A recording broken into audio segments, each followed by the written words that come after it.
topic natin ngayon guys yung tester, no? So maraming klaseng tester na nakikita natin sa merkado. So nga, naguguluhan tayo kung ano yung dapat na tester ang gamitin natin sa pag-repair ng laptop. Ang mga tester na makikita nyo ngayon ay iba-iba.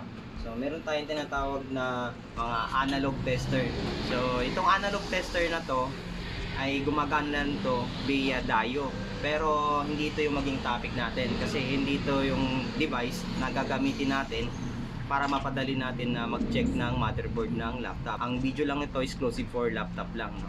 So meron tayong analog tester at saka meron din tayong digital tester. So ito yung mga to ay digital. Sa digital naman, dalawang klaseng digital lang makikita nating tester. May tinatawag tayong digital na manual. So napapansin nyo, marami siyang mga value dyan na nakakalito. So, which is kung marunong kang gumamit nito, hindi ka malilito. Kasi yun nga lang, ilalagay mo talaga siya doon sa dedicated na area para ma-read niya yung component na ite-tester nyo. Ito namang tester na nakikita nyo sa harapan ko, ito yung tinatawag na digital na auto mode. So auto detect. Pansin nyo, hindi masyado siyang maraming option. I-select nyo lang. Pero auto na siya. Once na nagbo-voltage ka, hindi ka na mag-a-adjust, kusa na siyang magbabasa. Sample lang. So magre-read ako ngayon ng 20 volts sa DC bench. I-read natin ito sa tester natin. Auto-detect na siya. Sa pag-check, hindi ka na mahirapan. Same lang din yan dito sa structure ng resistance mode, diode mode, capacitance mode, at saka beep mode, at saka sa ampere. In regards naman sa tester, ito yung mas recommended kong gamitin para mapabilis nyong ma-check yung motherboard, kung ano yung value na gusto nyong kukunin at ano yung mode na dapat mong gamitin, no? So sa multimeter tester, so meron din siyang probe na ginagamit. Meron tong capacitance or meron tong limitation or meron tong value. So nakalagay dito is 1000 volts. Ayan. Tapos ang max nito, ang ampere ng hawak nito is 20 ampere. Check nyo na lang din sa mga probe nyo. So tandaan nyo 20 ampere lang ang pwedeng gamitin tong tester probe na to. Sa paglagay naman ng probe, ang tamang paglagay, dito sa COM ang negative at saka positive naman yung dito naman sa sign na to. So dyan mo siya ilalagay. Para makuha mo naman yung ampere, ang gagalawin nyo lang is yung positive. Kapag ampere ka naman, pupunta ka dito, syempre pupunta ka sa 10 amp. So 10 amp lang tong tester na hawak ko ngayon, no? Lalagay nyo lang yung probe dito sa 10 amp and then pwede nyo na siyang itap. Be careful lang sa paggamit ng ampere kasi maaaring masira yung tester kapag hindi nyo alam yung ampere na itetest nyo. Kasi kapag sumobra siya sa 10 amp, masisira to. Kailangan alamin nyo muna kung ilan yung ampere ang load na i-check nyo bago nyo siya i-read. So napapansin nyo bakit iba yung kulay. So kapag dilaw yan siya or orange yung nakikita nyo dyan, so select nyo lang. So ito yung kulay niya, ito yung function mode niya. I-click mo lang yan para maging AC rin yan. Same lang din yan dito. Naka resistance na kagad siya, pero pag click mo ng ganyan, magda-diode siya, tapos combination ng beep. Kapag isang click mo pa, so meron na kagad siyang nanofarad reading, no? So capacitance mode na siya. So same lang rin dito kung gusto niyo siyang i-shift. So select lang din siya. Iba-ibang klaseng function ng mga tester na makikita nyo. So dito mayroon siyang real time, tapos maximum and minimum, tapos yung hertz, no? Meron din siya. So ito lang tester na to, meron siyang Bluetooth. So pwede mo siyang i-connect sa phone. Press mo lang yan, then connect mo. Magkakaroon na kagad ng tester output yung cellphone nyo, Android. So downloadable yung apps nito sa mga Android phone. So hindi pwede sa mga pang PC, only Android phone lang siya. Ito naman, yung iba walang mga Bluetooth. So same lang din naman sila ng structure. Kung gusto nyo magbago yung mode, select nyo lang din dito para magbago lang yung mode ng tester nyo. Diode, tapos capacitance, tapos resistance. Save lang din, may backlight. Yan. So ito wala pang backlight. So luma to na klaseng digital tester na automatic. So mga feature na bago ngayon tester is may ganito. So paano ba ma-check yung quality na tester. So ganito natin siya chine-check. Nire-rely ko siya sa pag-reading ng probe. Example lang, ito, resistance. Naka-resistance mode ako, naka-resistance mode din tong isang tester. Ito, kapag itatap ko yung dalawang probe, dapat 0 reading dahil nag-short test. Tapos sa tester natin is 0 reading. So kapag yung mga ibang tester naman na medyo malayo yung resistance niya, reading niya. So minsan makikita mo diyan may value pa rin. Atin na may value Ayan 2.4. 2.4 ohms. So magne-negative ka niyan. So lagi ka magma-minus sa bawat reading mo, no? Laging may add siya. So magma-minus ka lang ng 2.2 or 2.3. So ito yung adjustment.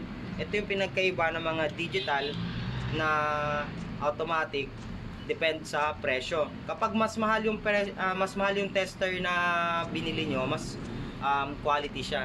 At saka yung feature niya mas marami. At saka yung reading niya is standard. Kumpara dito sa mga low price na pang tester natin. So yun nga lang, yung reading niya, value is malayo. Meron pang adjustment. Same lang din yan sa diode. So dito naman sa kabila, tetest natin yung diode mode. So naka-combination to ng beep mode at saka diode mode. So kapag itap ko to, dapat 0. So 0 ang reading. So dito mo marirely kung ang tester mo is reliable or good, no? Wala siyang adjustment or wala siyang overread, no? So same natin dito. Select natin Tapos yan, diode mode tayo. So dapat 0 lang din ang reading yan. Pero meron siyang adjustment ng 2. So yan yon, or 2 in 1. So doon mo siya malalaman kung ang tester mo ay mumurahin o mamahalin. So ito, mumurahin klase lang to. Ito medyo pricey lang din, pero reliable yung reading, which is good. So sa pag-test naman ng probe, pwede kayo mag-test. Kunyari meron kayong adjustment, pwede nyo siyang i-check by probe, no? Di natin alam, baka sa tester probe nyo nanggaling yung overread, or minsan hindi maayos yung value na nakukuha nyo. So ite-test nyo siya sa probe, no? Ito, dahil 0 read to, gagamitin natin tong probe na to, yung sa kaliwa. So dahil sa positive to na area, isang probe lang gagamitin natin, test probe. Tapos lalagay natin sa com. So meron pa rin siyang 2 or 1. So good probe to Ngayon, check naman natin yung block. So ganito kayo mag-check ng probe. Malay nyo, baka putol yung probe nyo, no? So sa ground naman, papuntang positive. So pag mayroon pa rin adjustment, yun na, nasa tester na talaga yung problema. Yan, nag-iiba yung reading niya. Okay, 2, standby, okay. Pero hindi porket na meron siyang adjustment, pangit na siya gamitin. Pero magre-rely ka pa rin doon. Siyempre magma-minus ka pa rin sa reading na nakikita mo. Kung magbabasa ka ng resistance, kukunin mo yung resistance value, so magma-minus ka lang ng 2.3 ohms. So yun lang yung kailangan mong gagawin. So magagamit mo pa rin kahit na may adjustment yung reading niya. So sa pag-test naman ng motherboard, gamit ng multimeter tester, ang ginagamit lang sa tester sa pagte-test ng board is voltage, resistance, diode mode, tsaka beep mode. Yung capacitance hindi na masyado ginagamit yun Tsaka yung ampere, hindi na rin siya ginagamit. Laging ginagamit sa pag-check ng laptop yung apat na yon, which is voltage na DC, resistance, beep mode, tsaka diode mode. So yun lang yung apat na yun. So clarify ko lang din, ano ba yung DC sa AC? So yung AC is yung direct outlet natin. So ito yung alternating current. Delikadong kuryente na pwede kang makuryente, manginginig yung mga katawan mo pag ginawa ka mo to. Pero yung DC natin na ginagamit is hindi naman siya dangerous sa health natin, which is nahahawakan siya. Tulad nito, naka-open yung natin, DC bench natin. So ito, buhay siya. So hawakan ko siya, itatap ko siya ng ganyan. So hindi siya nakakapag-kuryente kahit na nag-apply ako ng 20 volts. So kasi regulated na to from AC to DC. So regulated na rin to. So ngayon gagamitin natin ngayon yan, yung voltage na yan dito sa laptop. So hahanapin natin yung 20 volts. So gamit ang voltage mode. paano ba natin siya ma-check kung saan banda yung 20 volts? So ang gagawin nyo lang, kung may nakikita kayo sa board nyo na malalaking conducted area tulad nito, USB, etong mga hole screw na to, ayan, yan yung mga area ng mga ground. So ang ilalagay nyo lang dyan ay yung ground probe, no? Or yung negative probe. So ito yung negative probe. Tatap lang natin yan dito sa may USB na bakal. Tapos ngayon, titingnan natin kung saan banda yung 20 volts kasi nag-apply na tayo ng 20 volts dito sa may power supply, no, sa DC bench, and then check natin dito sa motherboard. So ngayon gagawin natin, hahanap tayo ng capacitor. Ayan, 20 volts, nakita nyo? So nandito ang ang capacitor. Ayan, 20 volts. So sa ganitong mode, ma-check mo yung voltage ng isang motherboard kung alin dyan ang 20 volts sa pamamagitan ng DC mode ng ating tester, no? So apat na mode lang ang gagamitin natin kasi yun lang naman ang laging ginagamit dito sa motherboard eh. Etong gagawin natin, mag-check tayo ng resistance. Ito 0 ohms. So lalagay natin lalagay natin. So 0 ohms din ang ibibigay niya. So ito yung 0 ohms. Ayan. 331, no? Parang 331. Tingnan natin kung ilang value yung 331 na yan. So sa paggamit ng resistance, hindi dapat nakakonect to. Itong natin, itong DC bench natin. Dapat walang kuryente. So check natin kung ilan yung value. So alam ko may value yan kasi 331. 327 ohms yung 331 na nakalagay. So maraming klaseng sizes yan. 0402, merong iba 0201, no? So maraming klaseng sizes ng mga resistor. Same lang yan sa pag-check left or right, depende sa position mo. Ma-trace mo lang yung dalawang contact nun. Sa ganitong klaseng pesa, no? Check mo yan. Zoom mo. 103. Ayan, 103, di ba? Ito, yan. So yung mga yan, resistor din yan, no? Kung napapansin nyo, ang paan nito is 8. 1, 2, 3, 4, 5, 6, 7, 8. Kabilaan sila. Kung ano yung nakikita nyong value dyan is 103. Same lang din yan. Yung unahan dito at counter din sa kabila, ay yung contact nyan. Same lang din sila. 103, 103, 103. So, yung mga yan, check natin kung tama ba yung value na nakikita natin dun sa number na binigay niya. Check ko yung kabila. 9.8, yan, same lang din sila, 9.8 kilo ohms, 9.8 kilo ohms, 9.8 kilo ohms, at saka 9.8 kilo ohms. So same lang din sa apat na yun. Pinagano lang sila, pinag-combine lang yung apat na 103 resistor, no? Kaya ganon, naging apat sila magkadikit. So ang line yan is straight lang naman ang line yan, bawat isa. So punta naman tayo dito sa VIP mode. Sa VIP mode naman, gagamit kayo, hindi pa rin nakasaksak tong DC bench natin. Kasi pag merong kuryente yan, ma-detect din ng tester, no, may current yan. At saka, magka-function siya as VIP, no. At saka, dito sa VIP mode natin, may combination siya ng diode. Ayan, no. So, diode combination by VIP. So, ngayon, mag-check tayo. Paano ba gumamit ng VIP mode? VIP mode muna tayo, saka muna tayo sa diode kasi may technique sa diode, no. So, ang VIP mode sa paggamit, minsan ginagamit yan sa fuse or tracing area. So sa VIP mode, ma-check mo yung ground, kung saan banda yung ground. Ito example lang, tatap ko tong negative probe sa ground, and then titingnan ko tong capacitor. Ngayon hahanapin ko dyan kung saan dyan yung ground area at saka positive. Yung ground area is tutunog siya kasi yung probe ko negative is nasa ground area. Ito. So ngayon, itong positive probe ko doon sa subject. I-check natin yung dalawang kabilang side ng capacitor na to, kung saan banda dyan. So dalawa na yan yung ground. So una, check natin itong right. Tumunog siya. So, tapos ang reading niya is 00. So ibig sabihin, ito yung ground area. So ito naman yung kabilang side, positive area siya.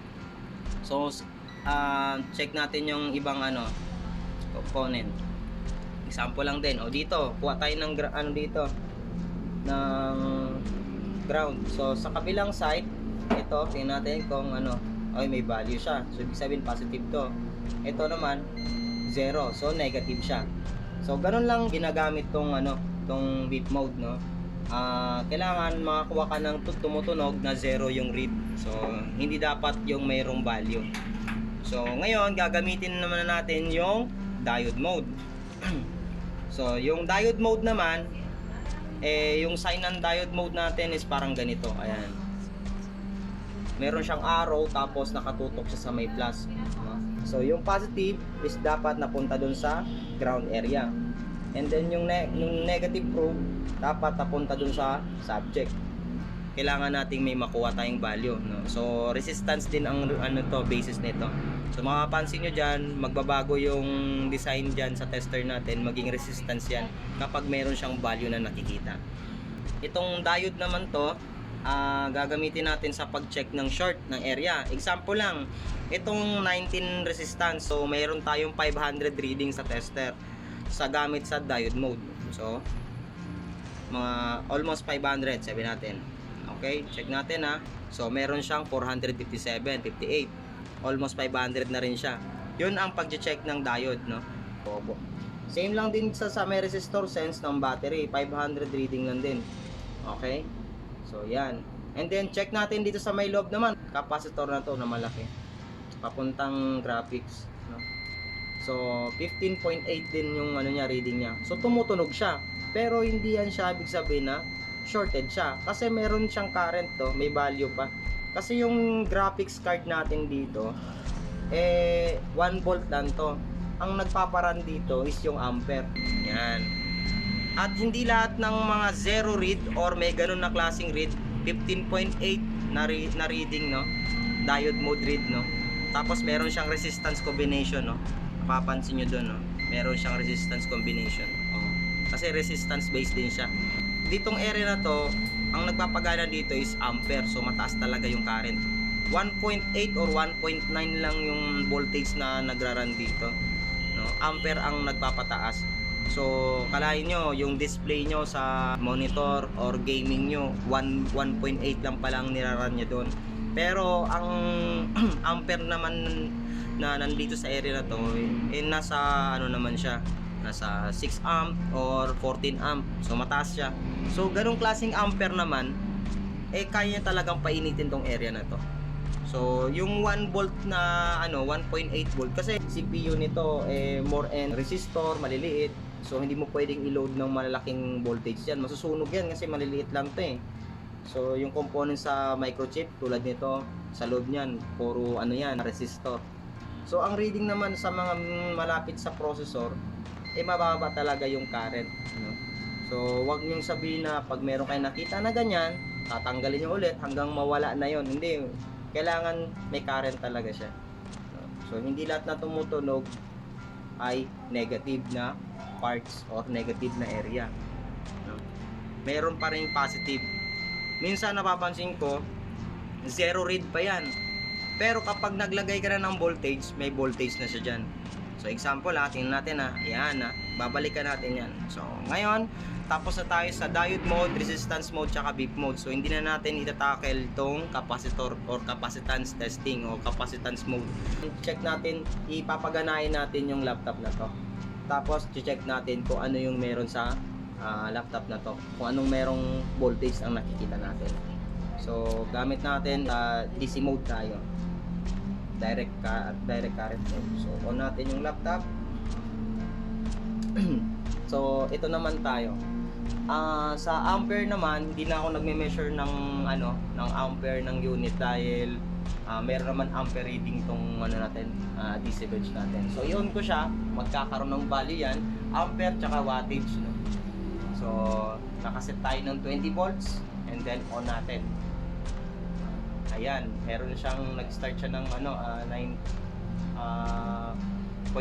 yan, tapos naging 1 ampere, so 1.2. So naka-on na yung unit, no? Naka-on na tong motherboard na to, pero wala siyang fan spin. So ang gagawin nyo, huwag kayong magulat dahil bakit ayaw mag fan spin, sira na kaagad. Ibig sabihin lang nito, hindi niya pa nare-reach yung temperature or maximum temperature nito para mag-run siya. Tulad yan, nag-run na siya. Kasi intelligent yung circuit ng fan. Meron siyang fan sense, no? Tingnan natin kung meron ba tayong nakukuhang voltage dito sa mataas na current area na to sa GPU tsaka processor, no? So balikan natin tong area na to. So meron siyang 0.9. So mataas ang current niya pero 0.9 millivolts yung nababasa niya. So ibig sabihin healthy tong area na to, hindi to negative. Pero kanina sa pag-check natin, no, via diode mode tsaka beep mode, meron tong beep tapos mababa yung current read ng diode mode. So which is hindi mo masabing sira yung area kasi meron siyang voltage, so 0.9. So yan, yung ampere lang hindi lang natin makikita. Kasi dito pa lang makikita mo na sa voltage kung ilan yung ampere na consume ng unit. So 0.92, no? So ganoon ang pag-check ng DC. Same lang rin yan dito sa natin, RAM area section 1.2.